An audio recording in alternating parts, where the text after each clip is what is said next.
Hezekiah ningthौना chahi 15 subada Israel gi kha thangba Juda leibak ki ningthौ oikhi. Mahak yamna phaba ningthौ oibana Ishorbu kina amadi thamoi sengna khurumlaga haiba ilammi. Magi mapa ningthौ Ahazdi Ishorbu nungsiramde ningthौ atopasingi matau tamlaga Ishorbu kidabada khakta nattana lai murti su latlammi.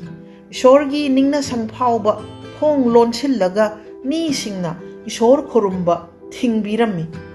Hezekiah na ningthau oiba matamdasu miyamna Ishorbu thausadana adum leiri adubu Hezekiah di atopa ningthaudagi tonganbana Ishorgi haiba illaga Ishorgi yathangda lai murti latpa yaroi haibiba paba phangbada mi singna pitraigi lingi murti bu latpa chumde haina nungthangna thugai hankhare.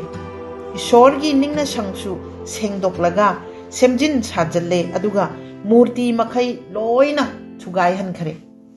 Hezekiah na Ishorgi yathang ngakpa haiba inbagi maramna mana tauba khuding makta Ishorna bor pibire.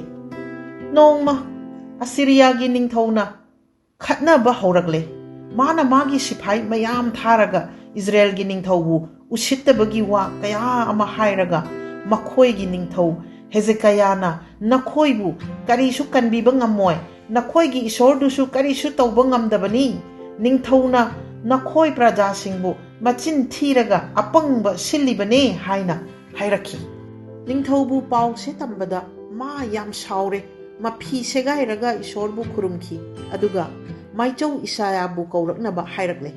Maichau singna Ishorgi pau lauraga mibu tambibana Hezekiah bu kiganu Assyriagi ningthauna karisu tauba ngamloi magi sipai singsu mai thigani haina haibirakle.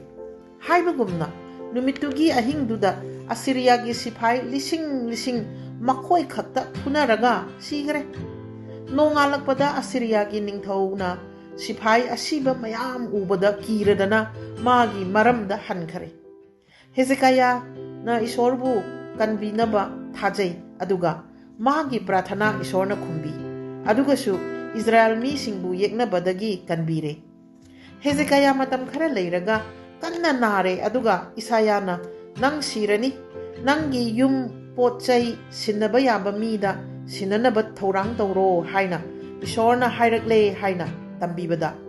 Hezekiah na magi thabak tawgadaba yam leiri mi singbu Ishor kina hingnabasu tambigadaba leiri ai siradi pumnamakse tawbiraroi aduna mana pukning sokna Ishorda khurumraga magi anaba phabinaba haijakhi. Ishorna Hezekiahgi haijaba tabire naba phahanbata natana chahi 15 su punsi amuk sangdokhalle.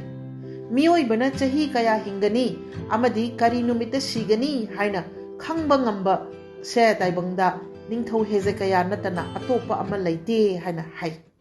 Bible da ningthau aphaba Hezekiah gumba ani suna leite haina su haibi.